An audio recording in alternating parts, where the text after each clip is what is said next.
Bobby, thank you for teaching me US economics. Today's lesson is on money. Our money is the dollar, and it is as good as gold. Wow, that's really good.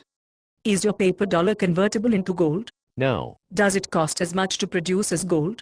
no, Is it usable for jewelry or dental work, like gold?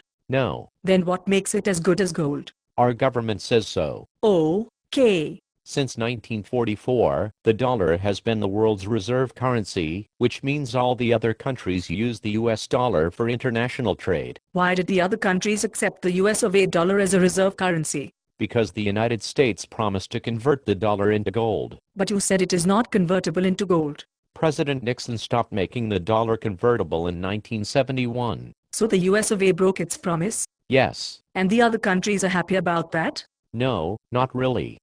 During the first 10 years, gold went from $35 to $850. We saw high prices for food and oil. Now, about 40 years later, China and Russia have decided not to accept the dollar as their trade currency. Bobby, if the dollar is as good as gold, because your government says so, and they said it would be convertible, and then they broke their promise, can they be trusted to keep it as good as gold?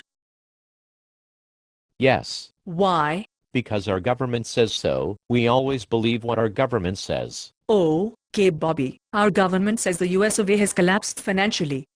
We are buying a lot of gold, and are paying for it with US dollars. They are telling us to buy gold and silver.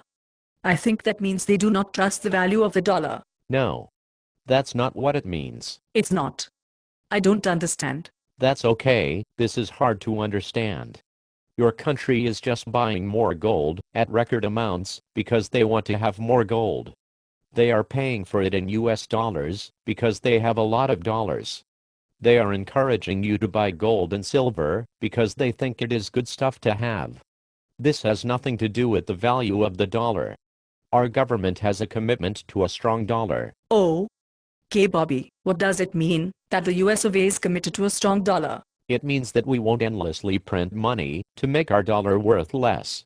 It also means we will follow sound fiscal policies like balancing budgets and not creating too much debt which cannot be paid back. But Bobby, isn't your country endlessly printing money? Yes. Hasn't the US of A only balanced the budget once in the last 40 years? Well, if you don't count spending Social Security tax revenue, then yes. In his first 2 years, hasn't your current president had larger deficits than the previous 8 years of deficit spending? Yes. And isn't your national debt almost 100% of your gross domestic product? Yes. And if your government had to use the same accounting rules that they require businesses to use, then isn't your total debt, including the amount necessary to pay your future promises, about $200 trillion?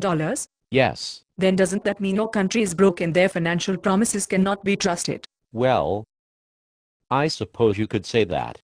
Sona, Yes. before today's lesson is over, could I trade you my US dollars for your gold? No, thank you.